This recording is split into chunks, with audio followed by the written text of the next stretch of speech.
In this section, we will discuss the nature and ramifications of the current worldwide economic collapse and how it has been compounded by the gross selfishness and social irresponsibility of the government and corporate powers. Then, more profoundly, we will discuss the role technology is having in displacing workers and the powerful changes this phenomenon is going to force in the world economy at large. 1. Beyond irresponsibility. The collective external debt of all the governments in the world is now about $52 trillion, according to the CIA's World Factbook. Of the roughly 203 countries in the world today, only 4 do not owe others money. The United States alone has over $12 trillion of this debt as of January 2009, and a study authorized by the U.S. Treasury in 2001 found that in order to keep servicing the debt at its current rate of growth, by 2013, income taxes would need to be raised to 65% of one's income. The whole world is basically bankrupt. But how? How can the world as a whole owe money to itself? Obviously, it's all nonsense. The monetary system is nothing more than a game.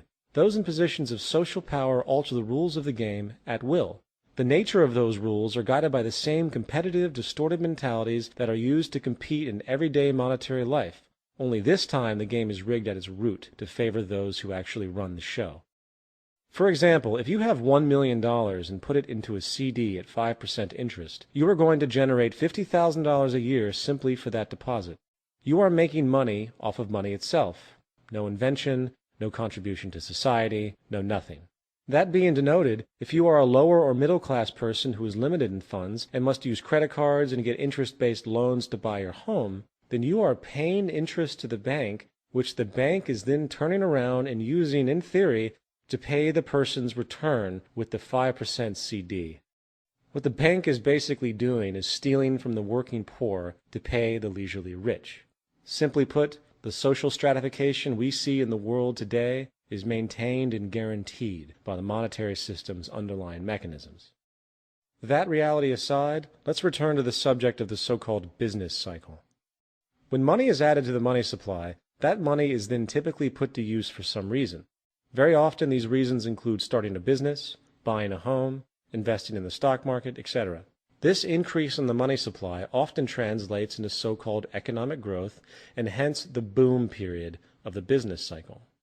Unfortunately, money cannot be added to the economy indefinitely, for the debt and inflation caused by the expansion will eventually overcome the growth benefits.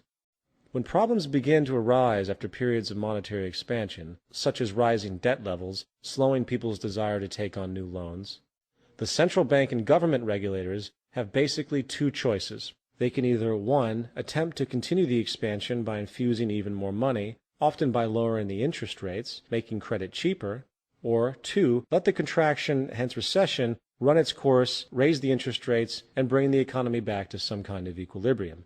As far as history is concerned, the pattern has been for them to do both, basically with the idea being to ease the recession by increasing liquidity.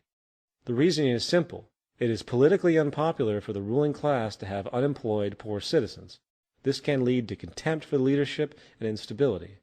Therefore, there is always the game of placating the public with false security in order to avoid the truth coming out about the inherent dysfunctionality of the monetary system itself. The result of this easing of the contraction simply delays the inevitable, and since the U.S. government has eased virtually every contraction period since the Great Depression by infusing more money into the system, a doomsday scenario likely awaits. The big contraction, and it might be happening right now. As noted earlier, money cannot be added into the economy indefinitely, for the debt and inflation caused by the expansion will eventually overcome the growth benefits. This is what is now happening on a massive scale, and no intervention to ease this crisis is likely to work. Why? Mainly because the debt levels are way too high. The total debt of the U.S. government plus its citizens' private debt was about $53 trillion in 2007. This is simply an absurd amount of debt. The total U.S. money supply, M3, was only about $12 trillion in 2007, while the annual GDP of the U.S. was only about $14 trillion. Unfortunately, there is very little the U.S. government can do to stop this large contraction if they adhere to the tenets of the monetary system. Even with the insertion of tens of trillions of dollars, it cannot compensate for the imbalance. Plus, if they did this type of liquidity injection, the result would simply exaggerate the stagflation we are now seeing, where inflation and economic stagnation occur simultaneously.